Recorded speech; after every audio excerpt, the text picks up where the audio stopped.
और चलिए पीएम के संवाद से सीधे आपको हम जोड़ते हैं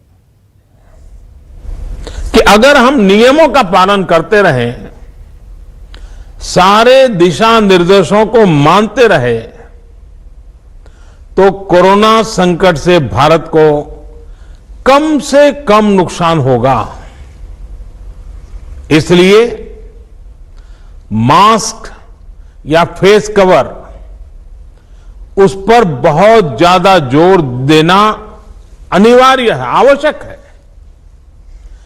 बिना मास्क या फेस कवर के उस पर बहुत ज्यादा जोर देना अनिवार्य है, आवश्यक है। बिना मास्क या फेस कवर के घर से बाहर निकलने की अभी कल्पना करना भी सही नहीं है। ये जितना खुद उस व्यक्ति के लिए खतरनाक है, उतना ही उसके आसपास के लोगों के लिए भी। इसलिए 2 गज की दूरी का हमारा मंत्र हो, दिन में कई बार 20-20 सेकंड के लिए साबुन से हाथ धोने की बात हो, सैनिटाइजर का इस्तेमाल हो, ये सभी बहुत गंभीरता से किए जाने चाहिए। खुद की सुरक्षा के लिए, परिवार की सुरक्षा के लिए, विशेषकर घर के बच्चों और बुजुर्गों की सुरक्षा के लिए ये बहुत जरूरी है। अब तक लगभग सारे ऑफिसेस खुल चुके हैं। प्राइवेट सेक्टर में भी लोग ऑफिस जाने लगे हैं। बाजारों में, सड़कों पर भीड़ बढ़ने लगी है। तो ये सारे उपाय ही कोरोना को तेजी से फैलने से रोकने में मददगार होंगे। थोड़ी सी भी लापरवाही, थोड़ी सी भी ढिलाई, अनुशासन में कमी कोरोना के खिलाफ हम सभी की लड़ाई को कमजोर करेगा। और इतने दिनों की जो तपस्या है, उस पर पानी फिर जाएगा। हमें इस बात का हमेशा ध्यान रखना है कि हम कोरोना को जितना रोक पाएंगे, उसका बढ़ना जितना रोक पाएंगे, उतना ही हमारी अर्थव्यवस्था खुलेगी, हमारे दफ्तर खुलेंगे, मार्केट खुलेंगे, ट्रांसपोर्ट के साधन खुलेंगे और उतने ही रोजगार के नए अवसर भी बनेंगे।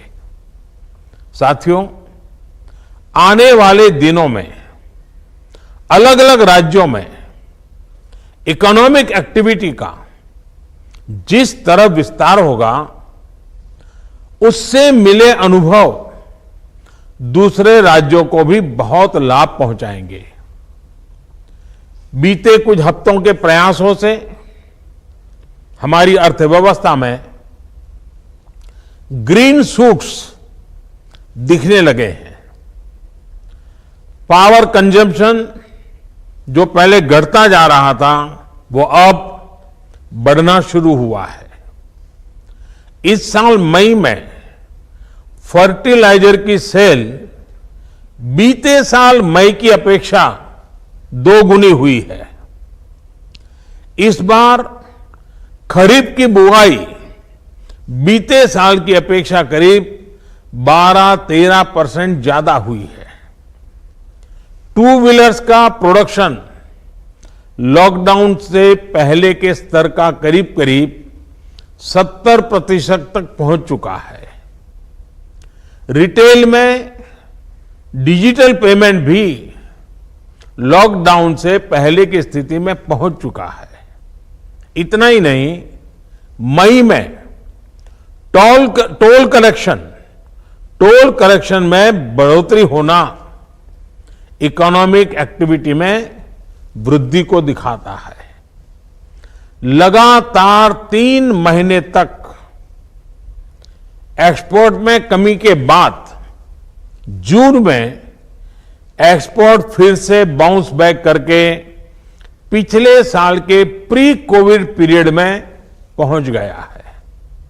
ये तमाम संकेत है जो हमें प्रोत्साहित कर रहे हैं, आगे बढ़ने के लिए प्रेरित कर रहे हैं।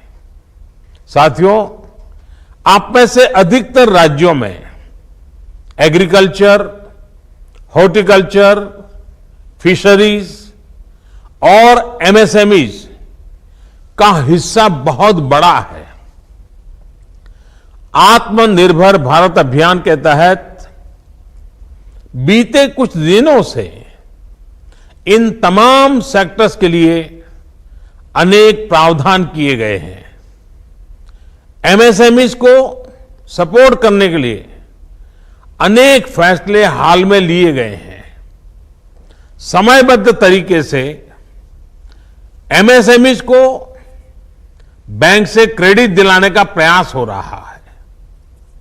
100 करोड़ रुपए तक के टर्नओवर वाले उद्योगों को 20% अतिरिक्त क्रेडिट के ऑटोमेटिक इंक्रीज का लाभ दिया गया है।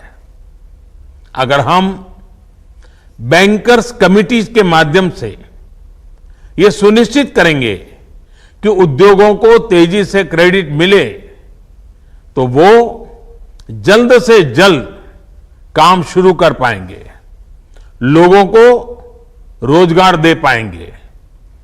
साथियों, हमारे यहां जो स्मॉलर फैक्ट्रीज हैं, उन्हें गाइडेंस की, हैंड होल्डिंग की बड़ी जरूरत है।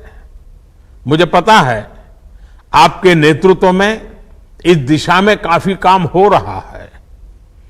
ट्रेड और इंडस्ट्री अपनी पुरानी रफ्तार पकड़ सकें, इसके लिए वैल्यू चेन्स पर भी हमें मिलकर काम करना होगा। राज्यों में जहां कहीं भी स्पेसिफिक इकोनॉमिक एक्टिविटी पॉइंट्स हैं, वहां 24 घंटे काम हो, सामानों की लोडिंग अनलोडिंग तेजी से हो, एक शहर से दूसरे शहर तक सामान जाने में स्थानीय स्तर पर किसी तरह की दिक्कत ना हो, तो इकोनॉमिक एक्टिविटी और तेजी से बढ़ेगी। साथियों, किसान के उत्पाद की मार्केटिंग के क्षेत्र में हाल में जो रिफॉर्म्स किए गए हैं, उससे भी किसानों को बहुत लाभ होगा। इससे किसानों को अपनी उपज बेचने के लिए नए विकल्प उपलब्ध होंगे, उनकी आय बढ़ेगी और खराब मौसम के कारण, स्टोरेज के अभाव के कारण उनको जो नुकसान होता था, उसे भी हम कम कर पाएंगे। जब किसान की आय बढ़ेगी तो निश्चित रूप से डिमांड भी बढ़ेगी और राज्य की अर्थव्यवस्था की गति भी बढ़ेगी। विशेष तौर पर नॉर्थ ईस्ट और हमारे आदिवासी इलाकों में फार्मिंग और हॉर्टिकल्चर, इसके लिए अनेक अवसर बनने वाले हैं।